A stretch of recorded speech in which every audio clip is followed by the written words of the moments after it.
Buen día, en este video vamos a tratar un ejemplo del libro de análisis estructural de Jairo Uribe Escamilla.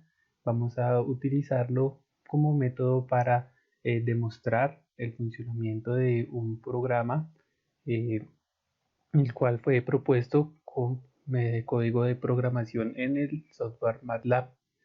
Se va a analizar el ejercicio 1120 del libro con el fin de ilustrarles el funcionamiento del programa propuesto como proyecto final de la materia de análisis estructuras 1. Vamos a leer el ejercicio. Vemos que nos pide analizar por el método matricial de los desplazamientos el pórtico mostrado. Entonces nos da las dimensiones de la viga, que son de 300 milímetros por 500 milímetros. Esa es su base y su altura. Y las columnas son de 300 por 300. Nos está dando un módulo de elasticidad de 19 kilonewtons sobre milímetro cuadrado. Vamos a ir primero al software o el código propuesto para el desarrollo de ejercicios de este estilo. Vamos a tener aquí una serie de comentarios, los cuales aparecen sombreados con verde, los cuales nos van a ir guiando en el desarrollo de los datos que tendremos que ingresar manualmente para que se pueda operar y obtener nuestros resultados. Entonces, pues aquí tenemos que ingresar una matriz N1. Aquí nos dice las partes que debe de tener, que ya las describiremos próximamente. Una matriz E1, una matriz C1, C2, C3 y C4 y además un número. A partir de este número que tenemos acá, a partir de este automático que aparece acá en este comentario, el software va a hacer todos los cálculos y a generar todos los datos automáticamente. No hay necesidad sino de mover estas 6 matrices descritas anteriormente y este número entero que va a ser de vital importancia, que lo vamos a comentar más adelante. Vamos a ir a la guía, al ejemplo, el cual se encuentra descrito en la guía del usuario para este programa. Entonces vamos a leer aquí, dice que pues tenemos que abrir el programa. Como primera medida vamos a ingresar algunos datos correspondientes a información de los nodos, que son las uniones entre los elementos que ya son propiamente las vigas, las columnas y las fuerzas externas, que vendrían siendo estas cargas como la distribuida que tenemos acá o como esta puntual.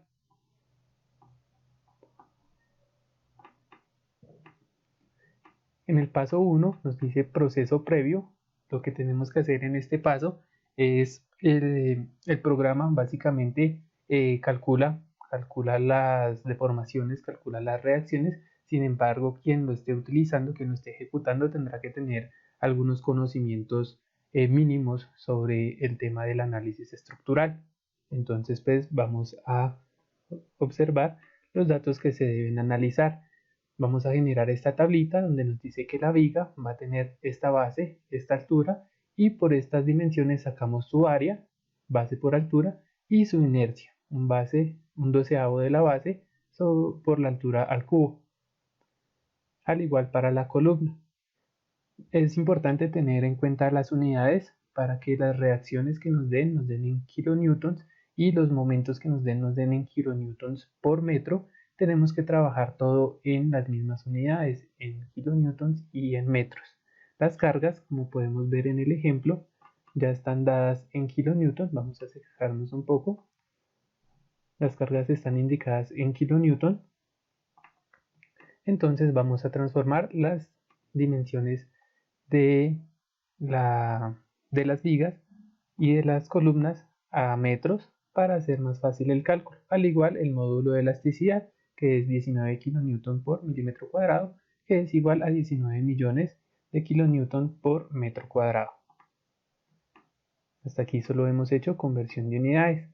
En esta sección tenemos ya el análisis que hacemos con los conocimientos previos que debemos de tener en estática.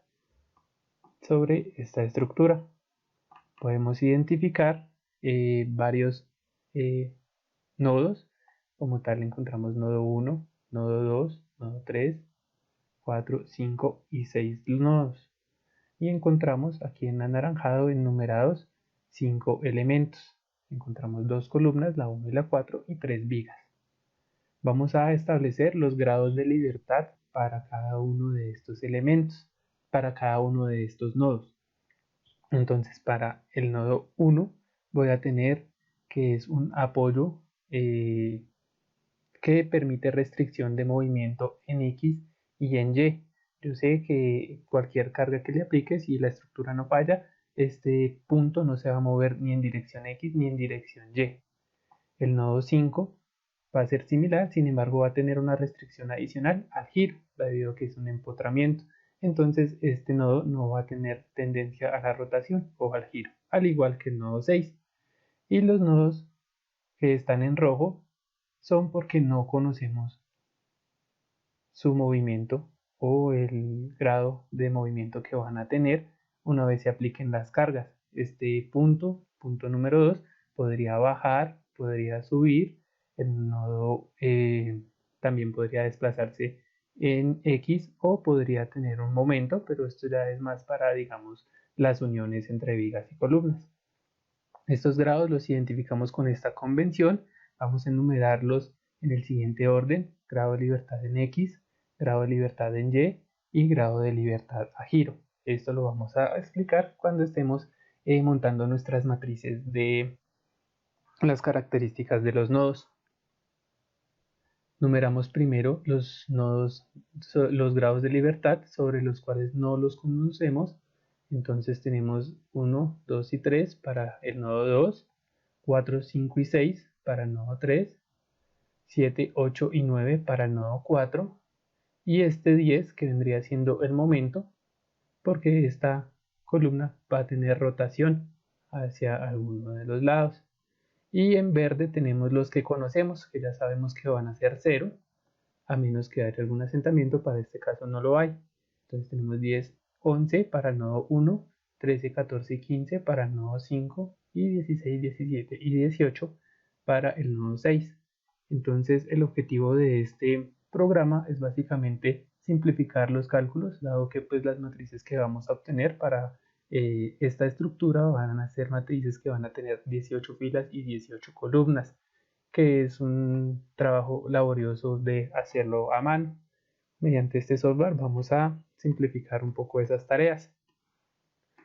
Aquí tenemos matriz de N1, que es la matriz de nodos. Aquí nos dice de el MATLAB, sacamos esta parte que es el contenido de la matriz. Aquí nos dice nodo y enumeramos cada nodo, la coordenada en X, bastante importante, coordenada en Y, los grados de libertad que estábamos hablando anteriormente y las fuerzas externas. Tenemos fuerza externa en X, fuerza externa en Y y momento externo. ¿Qué sucede? En alguno de estos nodos yo podría tener un momento, digamos en el nodo 4, o una fuerza que esté actuando no sobre el elemento como tal, sino sobre el nodo. Entonces esas fuerzas o esas cargas las voy a tratar en esta matriz. Para este ejemplo no tenemos ninguna fuerza externa, sin embargo pues en el programa lo contemplamos. Para este ejercicio, bueno, lo primero que tenemos que hacer es generar un sistema de coordenadas. Lo vamos a obtener desde esta esquina, a generar desde esta esquina siendo nuestro punto 0, 0, y le vamos a dar valores o coordenadas a cada nodo. Entonces podemos ver que el nodo 1 se encuentra en la coordenada 2 en X y 0 en Y porque no tiene altura. Y aquí lo vamos describiendo. Nodo 1 tenemos coordenada 2 en X y 0 en Y. Los grados de libertad ya los habíamos mencionado, tenemos el X11, el Y12 y el Z, que viene siendo el momento, en 10, y aquí los podemos corroborar en X11, en Y12 y el momento en 10. Las fuerzas externas son todas cero, como les estaba diciendo. No tenemos cargas que actúen en los nodos. También pues, es importante decir que obviamente en este punto van a actuar las reacciones. Va a actuar aquí un Y en 1 y un X en 1. Sin embargo, pues estos aún no los conocemos. De hecho, ese es el objetivo del programa, saber el valor de esas reacciones. Entonces, por ahora las vamos a tomar como cero. Esta es la matriz N1 que debemos ingresar al MATLAB para obtener la información de cada nodo que hace parte de la estructura. Aquí hacemos una aclaración, observamos que las tres últimas columnas no tienen ningún valor, pues porque como ya lo hemos dicho, no tienen cargas externas. En el caso de yo tener una carga externa, digamos en el nodo 2, que esté actuando en el sentido X positivo, llegue aquí a este nodo 2, pues tendría que poner el valor de esa carga, nodo 2, fuerza externa en X, lo tendría que poner acá.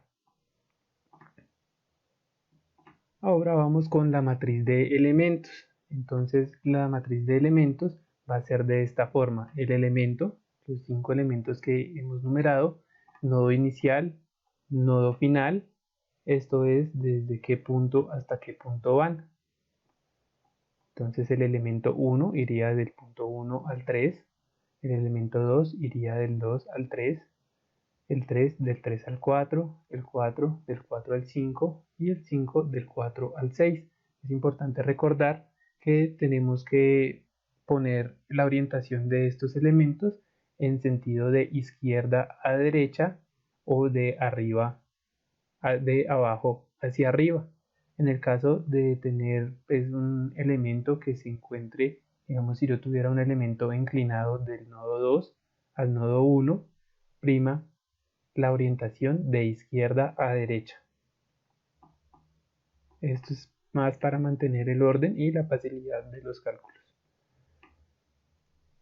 Entonces aquí tenemos nuestros elementos, nuestra matriz de elementos. Aquí colocamos elemento 1, colocamos nodo inicial, como habíamos dicho, del 1 al 2, en el elemento 2 de 3 al 2, en el 3 de 2 al 4 y así como lo habíamos dicho anteriormente. Las áreas de la tabla que habíamos calculado anteriormente, vemos que las columnas tienen un área menor, el elemento 1 y el elemento 4 son columnas, al igual que para el caso de la inercia. Y aquí tenemos el módulo de elasticidad que resultó pues, de la conversión de unidades realizada anteriormente. Ahora vamos a hablar de las fuerzas externas. Entonces en las siguientes 4 matrices describiremos las cargas que actúan en los elementos para obtener los vectores de fuerzas fijas. Ya como ustedes saben, pues el criterio del análisis es generar una matriz K del elemento que sea global, una matriz de desplazamientos U y una matriz de fuerzas F para aplicar la ley de Hooke y obtener que la fuerza es igual a K por U, como pues lo mencionan en los cursos de física. Es la fuerza va a ser igual a la constante de elasticidad, en este caso sería nuestra matriz de rigidez de los elementos, por un desplazamiento. Vamos a analizar 4 matrices. Volviendo aquí a MATLAB, ya tenemos revisada la matriz N1, la matriz E1, y para estas C1, C2, C3 y C4 tenemos que tener en cuenta las fuerzas externas que están actuando en la estructura. Entonces la matriz C1 nos va a describir un caso en el que una carga puntual esté actuando de una manera en un punto arbitrario a lo largo de un elemento. Entonces aquí podemos ver el elemento que tiene una distancia L y tiene una carga puntual situada a una distancia A del punto inicial y a una distancia B del punto final. Para calcular los vectores de fuerzas fijas de este elemento vamos a necesitar los datos de la fuerza como su magnitud, su distancia A y su distancia B. Esto ya que según estos formatos de reacciones y de momentos de empotramiento, que son los que van a ser las fuerzas fijas en el elemento, vamos a estar necesitando estos. Para la carga puntual, en este programa también vamos a hablar de carga distribuida rectangular, que sería un caso, y carga distribuida triangular, que sería el otro caso. Estos los vamos a hablar más adelante. Vamos a volver aquí al manual. Vamos a observar de nuevo el ejercicio y vamos a buscar los elementos en donde pase estos casos. Como podemos observar, en el elemento 5 tengo una carga puntual de 80 kN hacia abajo que está actuando sobre este elemento. En el elemento 1 y en el elemento 4 no tengo cargas, en las columnas no tengo cargas, y en el elemento 2 y en el elemento 3 tengo una carga distribuida rectangular. Entonces solo vamos a tratar el elemento 5 en este ejemplo. Como podemos ver, aquí tenemos ya la matriz que tenemos que ingresarle a MATLAB. El elemento 5 tiene una carga de 80 kN a una distancia A de 2 metros y a una distancia B de 4 metros. La carga está actuando hacia abajo, sin embargo, para este tipo de casos vamos a tomar el signo de la carga positivo cuando estén hacia abajo y negativo cuando estén hacia arriba.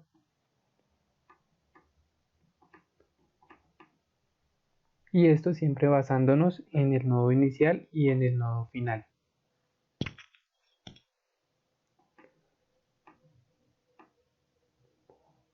Aquí tenemos una matriz C2 que es para el caso en el que tengamos cargas distribuidas rectangulares. Aquí vamos a tratar el primer caso donde yo tengo una carga distribuida W que tiene una distancia S, una longitud, y se encuentra a una distancia A de cada borde, o sea que está simétrica respecto al centro del elemento. Aquí en el dibujo no lo parece, sin embargo aquí esta va a estar ubicada simétricamente. Se puede dar el caso de que S sea igual a W. Ya en este caso, pues digamos que el valor de A no sería tan trascendental o tan necesario en los cálculos. Sin embargo, para abarcar todas las posibilidades de este caso, vamos a generar una matriz en MATLAB, la matriz C2, que va a tener esta forma: magnitud, elemento, el elemento en el cual está aplicada, la magnitud y una distancia S,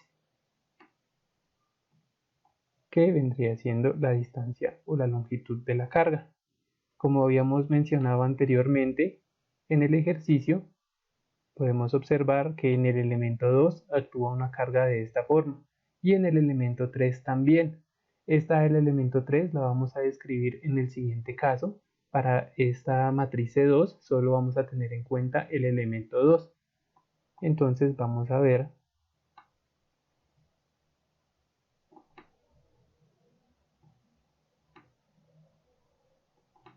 cómo nos quedaría nuestra matriz. Va a ser en el elemento 2, tenemos una carga de 26 kN con una distancia de 2 metros. Vemos que en este caso tenemos que S es igual a W, es igual a L. Entonces, pues digamos que la longitud A no va a ser tan prescindible. Igual como pues veíamos aquí en el formulario de reacciones y momentos de empotramiento, sería esta que tenemos acá. Vemos que no vamos a necesitar el valor de A. Vemos que esta va a ser simétrica, la reacción inicial va a ser igual a la reacción final, el momento inicial va a ser igual a menos el momento final. Esto pues ya por la estática que conocemos.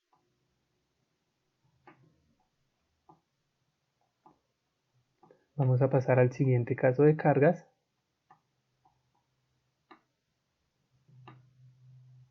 Aquí tenemos nuestra matriz C3, va a ser el caso de carga número 3, donde también vamos a tener una carga distribuida rectangular. Sin embargo, esta va a actuar desde el principio del elemento a una distancia S.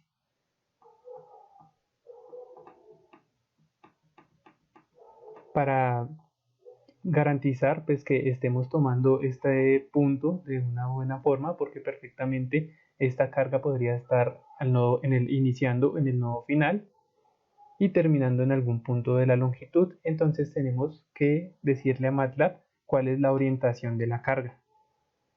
Va a ser una matriz muy similar a la anterior y únicamente se va a tener en cuenta este valor de orientación. Ya como habíamos visto en el ejercicio, solo en el elemento 3 vamos a tener esta carga. En el elemento 3 aquí se tiene que también S es igual a L, por lo cual cuando tengo eso, pues no me interesa la orientación. Perfectamente puede iniciar en el punto 3 y terminar en el punto 4, o como puede empezar en el punto 4 y terminar en el punto 3, porque igual está cubriendo toda la longitud del elemento. Esto pasa cuando inicia, digamos, en el punto 3 y termina a una distancia de, qué sé yo, 3 metros.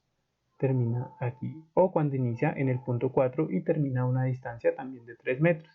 Para ese caso es cuando vamos a tener en cuenta esa columnita de orientación. Vamos a volver aquí a nuestro ejemplo. Aquí, si el valor de la columna 4 es estrictamente mayor que 0, o sea, si tengo un 1, pues podría poner en realidad cualquier número, pero pues es aconsejable poner un 1 por simplicidad. Nos va a tomar la carga de izquierda a derecha, como lo muestra en este dibujo. Y si tengo el valor negativo, yo diría un -1, nos va a tomar de derecha a izquierda. Aquí tenemos la matriz de cargas para este elemento número 3, la distancia S. Vemos que la distancia S es igual a la longitud. El elemento 3 mide 5 metros y aquí podemos ver que la distancia donde se aplica la carga también es de 5 metros. Y la orientación, pues como habíamos dicho anteriormente, aquí perfectamente podría haber puesto un -1 y no tendría relevancia porque la carga está aplicada en todo el elemento. Y aquí tenemos la matriz C4, esta la utilizamos para cubrir los casos de carga 4 cuando tenemos una carga distribuida triangular ubicada a una distancia S. Es básicamente la misma interpretación que le dimos a la matriz C3, nada más que ahora la carga es triangular, por lo cual también vamos a necesitar una matriz que tenga elemento, una magnitud, una distancia y una orientación. En este ejercicio no tenemos ninguna carga triangular, por lo cual le vamos a decir al programa ceros en todas sus columnas menos en la de los elementos. Entonces el elemento 1 no tiene carga triangular, el 2 tampoco y así hasta el 5. Aquí está una notica que es importante, que tenemos que llenar las matrices C, todas para cada elemento, así no tengan ningún tipo de carga. Si digamos yo en el elemento 1 tengo solo dos casos de carga, llenaré todas las matrices o llenaré esas dos matrices con los datos de las cargas y las otras las lleno con ceros para que el programa pueda correr. Y ahora le damos calcular. Cuando ya tengamos todas las matrices llenas con los datos que debemos ingresar, vamos a ingresar este numerito entero que es número de grados libres. ¿Qué sucede? MATLAB me va a generar vectores de fuerzas fijas para los elementos, me va a generar desplazamientos para los elementos y una K para los elementos. Para todos sus elementos me va a generar matrices para el caso de la K de 18 por 18 y para el caso de los vectores pues va a ser vector de 18 filas con 18 columnas. En este caso le voy a poner 10. 10 es hasta donde llega el número de los grados que tenemos en color rojo, o sea los desconocidos, y con eso él va a subdividir esos vectores y esas matrices para operarlas. Es bastante importante colocar ese número.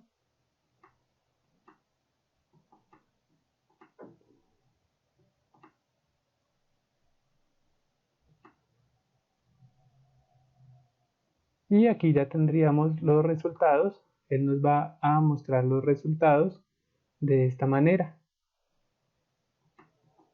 Para U sub n, que vendría siendo los desplazamientos desconocidos, o sea, los grados de libertad que nosotros teníamos en rojo, que eran 10 precisamente, él nos va a hacer el cálculo hasta este 10, por eso es importante el número.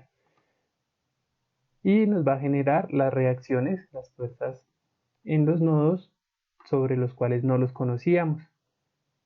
Entonces aquí tendríamos el X en 1 que le corresponde el grado de libertad 11, el Y en 1 que le corresponde el 12 y así sucesivamente para los siguientes 8 elementos. Podemos ver que aquí tenemos 8 datos porque él nos va a tomar las 18 columnas, las 18 filas de los vectores y le va a restar estas 10.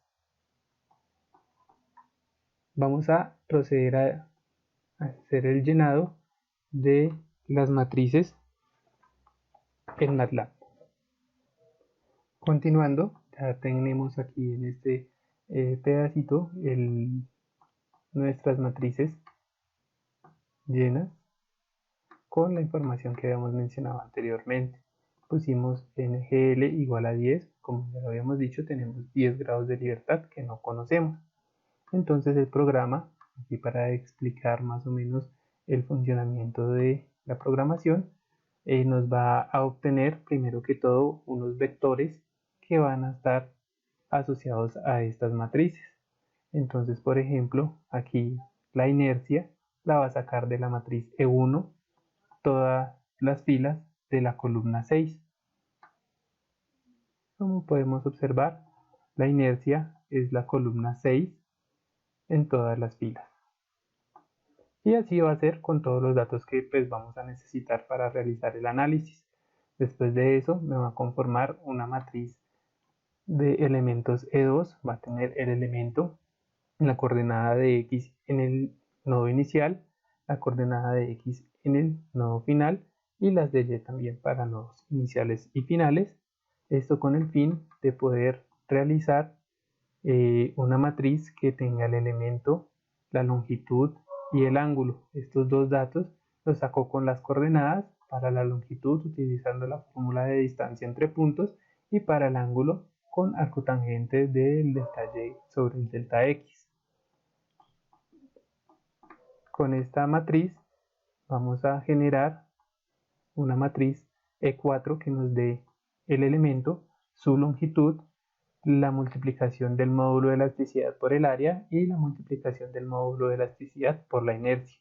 Esto para conformar unos arreglos de matrices que van a ser los siguientes. Ya aquí estaríamos empezando a ensamblar nuestra matriz K de rigidez para el elemento. Entonces nos va a decir que E por A, o sea E4, todas las filas, la columna 4, como podemos observarla en la matriz E4, el E por A es la columna 4. Vamos a tener la multiplicación por la matriz, vamos a colocar unos en las posiciones donde tiene que ir este E por A. Ahora vamos a tener E por I, vamos a tener esta matriz multiplicada por 12 en las posiciones donde tengo que tener E por I sobre L al cubo. Esto es importante. Esto es ya parte de la fórmula para el ensamblaje de las matrices K global de los K local de los elementos. Vamos a tener E por I sobre L cuadrado y vamos a multiplicar por 6 en las posiciones donde aparece esta expresión en cada matriz. Y vamos a poner E por I sobre L y a multiplicar por 4 y por 2 como nos dice la fórmula. Después de tener estas matrices, hacemos la sumatoria, como por decir, las sobreponemos una sobre la otra y generamos la K local para el elemento. Ahora vamos a hacer las matrices de transformación. Estas van a ir en función de los ángulos calculados con el arco tangente del delta y sobre el delta x y de las coordenadas. Para obtener la K global, que va a ser la transformada, esta matriz T, y sacamos traspuesta multiplicada por la K local multiplicada por esta T.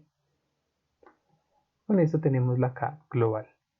Ahora vamos a generar un arreglo de matrices V que van a ser vacías, o sea, de ceros, de n grados por n grados. Este número n grados va a ser igual a el número de nodos que nosotros tengamos en el ejercicio, en este caso 6, por el número de grados de libertad que tiene cada nodo. Para el caso de los pórticos van a ser 3, el grado de libertad en X, en Y y el grado de libertad en el giro.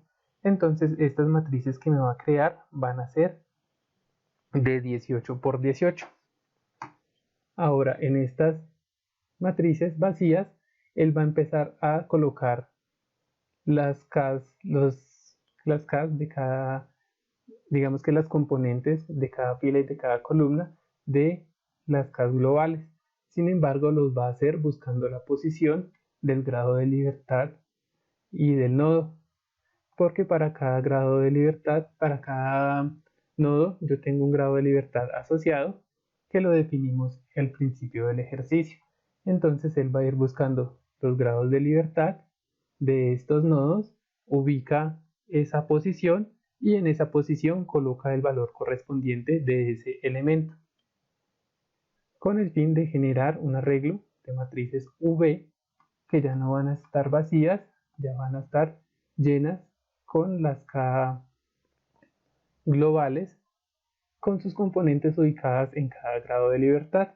Y aquí vamos a hacer lo que hicimos en el paso anterior con la K global de sobreponer una matriz sobre otra.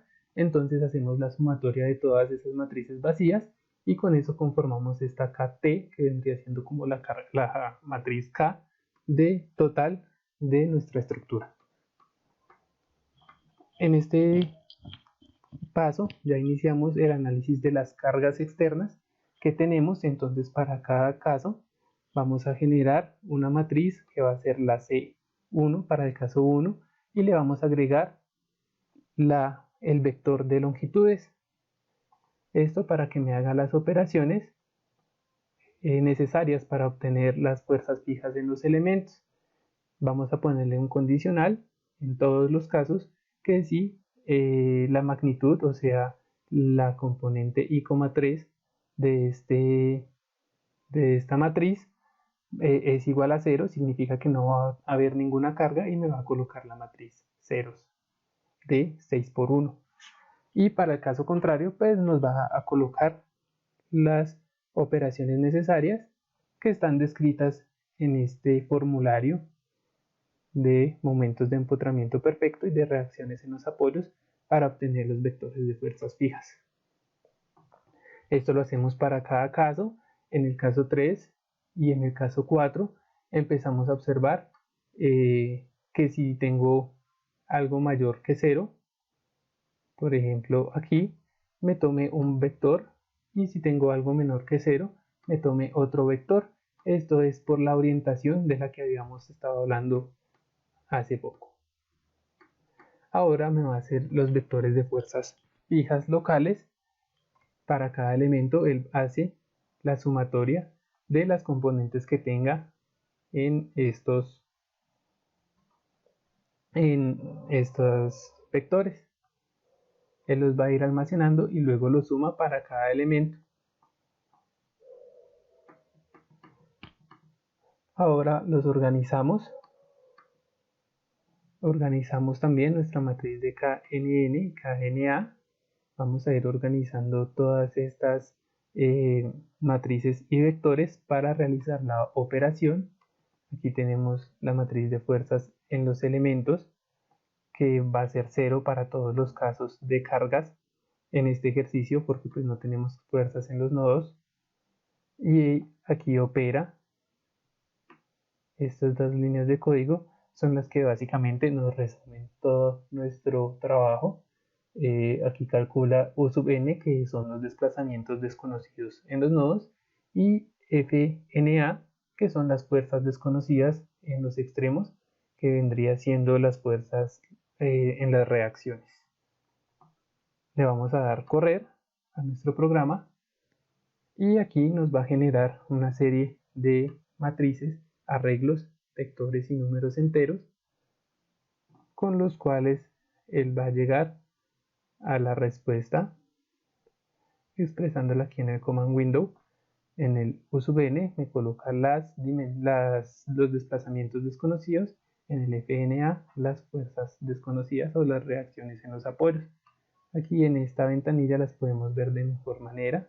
Vamos a buscar U sub n y me las va a presentar en una tabla como si fuese Excel. Aquí tenemos la solución de nuestro ejercicio.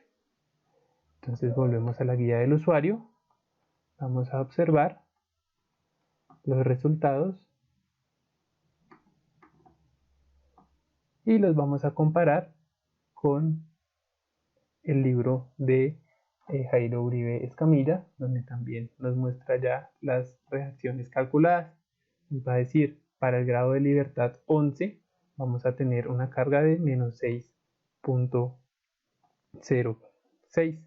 Aquí tenemos el grado de libertad 11, que era el grado de libertad en X de nuestro nodo 1. Vamos a tener en Y una fuerza de 115.25, como la tenemos aquí. Y comparamos los datos obtenidos, los resultados obtenidos, con lo que tenemos en el libro de Jairo Uribe. El último momento del grado 6, momento negativo en sentido horario de 41.8. Nuestros datos coinciden con las respuestas del libro, por lo cual pues podemos deducir que pues el programa funciona de manera correcta. Además de esto, él también va a generar un arreglo de vectores, lo vamos a ver aquí en MATLAB, que se llama FEL, que es las fuerzas en los elementos. Él me va a crear aquí un arreglo para cada elemento. Y aquí vamos a poder observar las fuerzas en cada elemento, en X, en Y y el momento para cada uno. Y esto nos va a servir para calcular nuestros diagramas de momentos y de cortantes, y pues obtener como tal el comportamiento de la estructura que estemos analizando. Con esto finalizamos el video explicativo de este programa para analizar pórticos en MATLAB.